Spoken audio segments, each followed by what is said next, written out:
Thank you, Ms. Tutu. Thank you, of course, Mrs. Rajavi, for calling us all together here. And thank you, ladies and gentlemen, for being here. I think today, more than at any time in the years that I've been involved in the cause of the MEK, we all know what fate the mullahs wish to impose on the MEK members remaining in Iraq.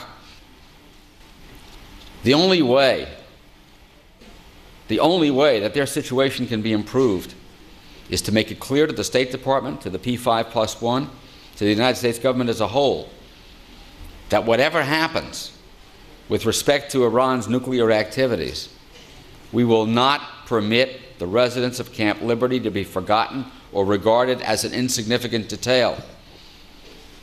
In particular, we will not allow the United States government to forget the solemn promise that was made in 2003 by a United States general in writing when the residents of Ashraf were disarmed, that they would have protected person status under the Fourth Geneva Convention and would be protected.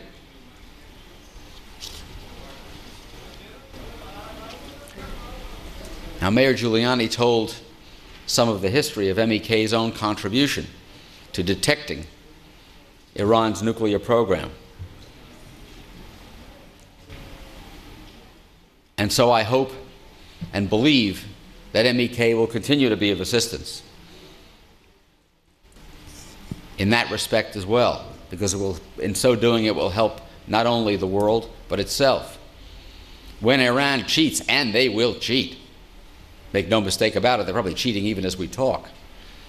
But when they cheat, and it is detected, and MEK through its sources in Iran learns of it, and makes it known to the United States and the world, then there will be a way out of the delusion that we seem to be living in now.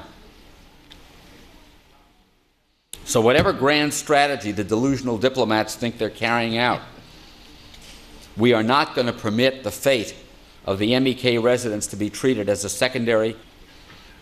Nouri al-Maliki has said in recent months that there are arrest warrants against several residents.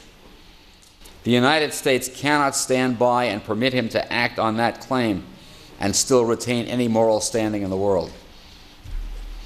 You know, the government of the United States has three branches: judicial, legislative, executive. We've already prevailed in the judicial branch when the MEK was removed from the State Department list of foreign terrorist organizations only after a court, the judicial branch, threatened to act on its own if the State Department did not act. Thus far, the executive branch has declined to act. Our principal hope now appears to rest with the third branch, with Congress, which has the power to act and at least to hold hearings and to cut off funding to the Maliki government. It has the power to do those two things so that it can cut off the means whereby Iran works its will and shine a bright light of publicity on the State Department's duplicitous conduct. Because of the part that we were made to play in what happened to the residents of Camp Ashraf who became residents of Camp Liberty, we are going to do whatever is in our power to make sure that it will not escape responsibility for the people it pledged to protect. Now, we all need sources of inspiration at a time like this. One of them, of course, is Nelson Mandela, a man who, by personal example, acted for himself and for his nation, but also was able to rally through his moral authority thousands and millions of others. We have that example. And we have the example of the history of the United States, if we'll look to it. Today is the 72nd anniversary of the attack on Pearl Harbor.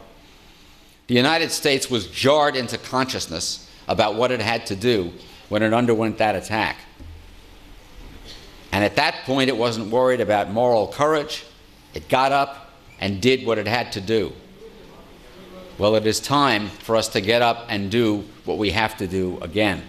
Thank you very much.